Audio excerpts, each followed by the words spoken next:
Hello students, आज का हमारा टॉपिक है industry sector on the eve of independence. मतलब ब्रिटिशर्स का इंडस्ट्रीज पे क्या इम्पैक्ट पड़ा। तो हम पहले देखते हैं। Before Britishers India was well known for its handicrafts. मतलब इंडिया की जो हैंडीक्राफ्ट इंडस्ट्री थी बहुत बूम पर थी। देवर वर्ल्ड फेमस। वर्ल्ड फेमस मतलब पूरे इंटरनेशनल मार्केट में हमारे हैंडीक्राफ्ट्स का एक्सपोर्ट होता था, क्योंकि इनकी फाइन बहुत क्वालिटी थी, वैरायटी बहुत ज़्यादा थी, प्लस इनके डिज़ाइंस बहुत इंस्पायरिंग और बहुत अच्छे हुआ करते थे। But these were destroyed by the Britishers. Britishers ने क्या किया इसको डिस्ट्रॉय करने के लिए? They use discriminatory tariff policy. Discriminatory का मतलब होता है भेदभाव। तो उन्होंने भेदभाव किया किस सेंस में? उन्होंने हैवी टैक्सेस लगाए इंडियन हैंडीक्राफ्ट्स पर। इंडियन हैंडीक्राफ्ट्स के एक्सपोर्ट्स, अगर हम रेस्ट ऑफ द वर्ल्ड की किसी भी कंट्री को अपने इंडियन हैंडीक्राफ्ट्स बेचते थे तो उस पर बहुत ज़्यादा टैक्सेस लगाती थी, as well as domestic demand, domestic sale, दोनों पर ज़्यादा से ज़्यादा टैक्सेस लगाए गए, जिससे इंडियन हैंडीक्राफ्ट्स बहुत ज़्यादा महंगे हो गए। On the other hand there were no taxes on products by the Britishers या ब्रिटिश इंडस्ट्री। तो ब्रिटिशर्स जो अपने ब्रिटेन से फिनिश प्रोडक्ट लाते थे उनका इंपोर्ट करते थे हम, तो इसको हम बोलते थे टैरिफ फ्री इंपोर्ट्स। मतलब जो ब्रिटिशर्स इंडिया में इंपोर्ट करते थे अपने प्रोडक्ट्स का, उस पर कोई टैक्स नहीं लगता था। जिससे क्या होता था, हैवी टैक्सेस की वजह से हैंडीक्राफ्ट्स बहुत महंगे हो गए और इन पर टैक्सेस भी नहीं था, तो इनके प्रोडक्ट्स चीप होते थे, जिससे इनकी डिमांड और कम होती गई। Plus tariff on exports of raw material was zero for Britain.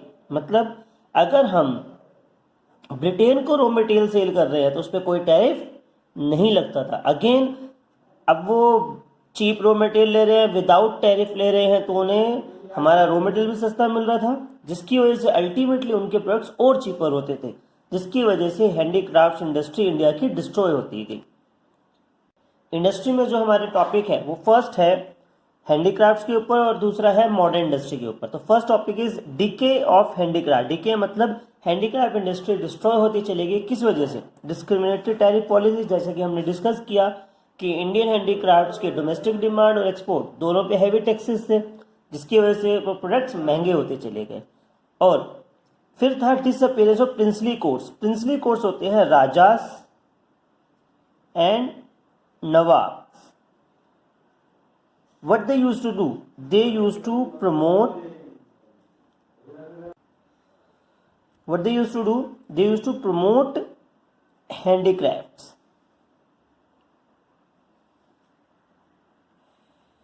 Handicrafts को बहुत ज़्यादा प्रमोट करते थे इंटरनेशनल मार्केट में भी, डोमेस्टिक मार्केट में, जिसकी वजह से हैंडीक्राफ्ट्स की रेपुटेशन बहुत हाई थी। But after Britishers princely courts खत्म हो गए। मतलब राजा महाराजा के जो राज था देवर एंडेड, जिसकी वजह से जो प्रमोशन मिलता था हैंडीक्राफ्ट्स को वो भी चला गया। तो हैंडीक्राफ्ट्स को एक नेगेटिव इम्पैक्ट पड़ा। दूसरा स्टिफ कंपटीशन फ्रॉम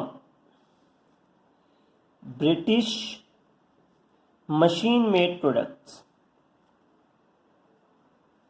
जो कि चीपर भी थे और ज़्यादा स्ट्रॉन्ग भी थे, क्योंकि हम जानते हैं मशीन में जो भी हैंडीक्राफ्ट्स होते हैं वो ज़्यादा मजबूत और सिंथेटिक होते हैं, जिसकी वजह से इंडियन हैंडीक्राफ्ट्स की डिमांड और ज़्यादा कम हो गई।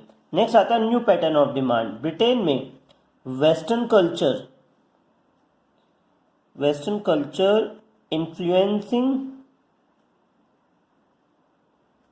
इंडियंस, जिसकी वजह से हम वेस्टर्न कल्चर की गुड्स ज़्यादा डिमांड करने लगे और इंडियन हैंडीक्राफ्ट्स की डिमांड फर्दर क्या हो गई? रिड्यूस हो गई। अगेन इंडियन हैंडीक्राफ्ट्स डिके की तरफ गए। तो नेक्स्ट आता है हमारा पॉइंट रेलवेज। रेलवेज ने क्या किया? रेलवेज ने मार्केट एक्सपेंड करी। Market due to railway market expanded for British products. जब ब्रिटिश प्रोडक्ट की मार्केट एक्सपेंड हुई तो इंडियन हैंडीक्राफ्ट्स की डिमांड फर्दर रिड्यूस हो गई। कैसे? रेलवेज के आने से हर जगह ब्रिटिश का प्रोडक्ट ब्रिटिश इंडस्ट्रीज के फाइनल प्रोडक्ट्स पहुंचने लगी, क्योंकि रेलवे हर एक मार्केट को एक्सेस कर सकता था। मेजर अमाउंट में बड़े बड़े यूनिट्स, बड़ी बड़ी क्वांटिटीज़ को हम एक जगह से दूसरी जगह ट्रांसपोर्ट कर सकते थे, जिसकी वजह से मार्केट एक्सपेंड हो गई फॉर द ब्रिटिश प्रोडक्ट्स और इंडियन हैंडीक्राफ्ट्स की डिमांड फर्दर रिड्यूस हो गई। अब बात करते हैं मॉडर्न इंडस्ट्री की। Modern industry is particularly the large scale industry which was in bleak growth. Bleak growth का मतलब है इन इंडस्ट्रीज की ग्रोथ बहुत लो थी, बस नाम की कुछ इंडस्ट्रीज थी। अ फ्यू प्राइवेट इंडस्ट्री थी, जैसे कि iron industry, sugar industry, cement, paper. Iron industry को टाटा ने सेटअप किया था 1907 में, but these industries could be established only due to the scarcity caused by world wars। हमें एक चांस मिला क्योंकि इंडियन इंडस्ट्री को सेटअप नहीं होने देते थे, बट वर्ल्ड वॉर 1 और वर्ल्ड वॉर 2 के टाइम पे इंडिया को चांस मिला कि अगर वो हाई प्राइस पे भी गुड्स प्रोड्यूस करें तो भी उनकी डिमांड होगी, क्योंकि स्केर्सिटी मार्केट पे बहुत ज़्यादा बढ़ गई थी। अब इंडियन प्रोडक्ट्स की, इंडियन इंडस्ट्रीज के प्रोडक्ट कॉस्ट ज़्यादा में क्यों होते थे या हाई प्राइसेस पे क्यों होते थे?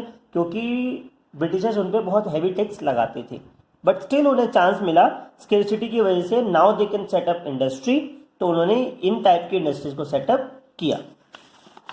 नेक्स्ट पॉइंट आता है, इन इंडस्ट्रीज में कुछ इंडस्ट्रीज सेटअप हुई थी developed by the Britishers for selfish purpose. हम इसको कह सकते हैं developed a few industries for their own selfish purpose, मतलब इंडिया को एक्सप्लॉइट करने के लिए कुछ इंडस्ट्रीज को सेटअप किया, जैसे कि railways for the market expansion. Basically उन्होंने अपने प्रोडक्ट्स को इंडिया के हर एक कोने में पहुंचाने के लिए, हर एक मार्केट में पहुंचाने के लिए रेलवेज को डेवलप किया। पोर्ट्स एक्सपोर्ट एंड इंपोर्ट के लिए, जैसे कि हमने पहले भी डिस्कस किया है कि ब्रिटिशर्स क्या चाहते थे, इंडिया को यूज करना as a source of cheap raw material and India की market for their British finished products या ब्रिटिश इंडस्ट्रीज प्रोडक्ट। तो पोर्ट्स के थ्रू वो एक्सपोर्ट करते थे, इंडिया से एक्सपोर्ट करते थे रॉ मटेरियल टू ब्रिटेन, और इंडिया में इंपोर्ट करते थे finished goods from Britain. Roads क्या थी? To collect raw material, different part of the countries से रॉ मटेरियल कलेक्ट करना चाहते थे और वो पोर्ट तक पहुंचाना चाहते थे, इसलिए उन्होंने रोड्स डेवलप करी, बट लिमिटेड एरियाज में जहां से उन्हें रॉ मटेरियल मिल सकता था। फिर था postage and telegraph. Postage and telegraph use होते हैं कम्युनिकेशन के लिए, और कम्युनिकेशन ब्रिटिशर्स को चाहिए था एडमिनिस्ट्रेशन के लिए। एडमिनिस्ट्रेशन मतलब रूल करने के लिए। अब कहीं भी छोटा मोटा प्रोटेस्ट होता था तो ब्रिटिशर्स को जल्दी पता चल जाता था by the help of postage and telegraph, क्योंकि फास्ट कम्युनिकेशन होती थी। अल्टीमेटली वो उस प्रोटेस्ट को वहीं के वहीं दबा देते थे, तो इससे उन्हें एडमिनिस्ट्रेशन में हेल्प मिली, रूल करने में हेल्प मिली।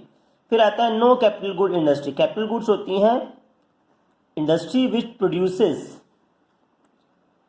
मशीन्स। ठीक है, मशीन्स हमारे इंडस्ट्रीज, फर्दर इंडस्ट्रीज को सेटअप करने में काम आती है। तो जो कैपिटल गुड्स प्रोड्यूस करती थी वो इंडस्ट्रीज वर्थ नेम नहीं थी, मतलब कोई भी इतनी बड़ी इंडस्ट्री नहीं थी जिसको हम कह सकें कि वो इंडिया की कैपिटल गुड्स की रिक्वायरमेंट को फुलफिल कर सके। तो 10 Indian industry was in backward stage, completely backward थे। ठीक है, कोई ग्रोथ नहीं शो हो रही थी। 2-4 इंडस्ट्री सेटअप हुई थी, उसके अलावा जो इंडस्ट्रीज सेटअप करी थी ब्रिटिशर्स ने वो अपने सेल्फिश पर्पस के लिए करी थी, और इंडिया की हैंडीक्राफ्ट इंडस्ट्री जो ऑलरेडी स्टैब्लिश थी, इंटरनेशनल रेपुटेशन की थी, उसको ब्रिटिशर्स ने अपने सेल्फिश पर्पस के लिए, अपने ब्रिटिश इंडस्ट्रीज की ग्रोथ के लिए अल्टीमेटली क्या कर दिया? डिस्ट्रॉय कर दिया। तो that is the industrial sector on the eve of independence. Thank you.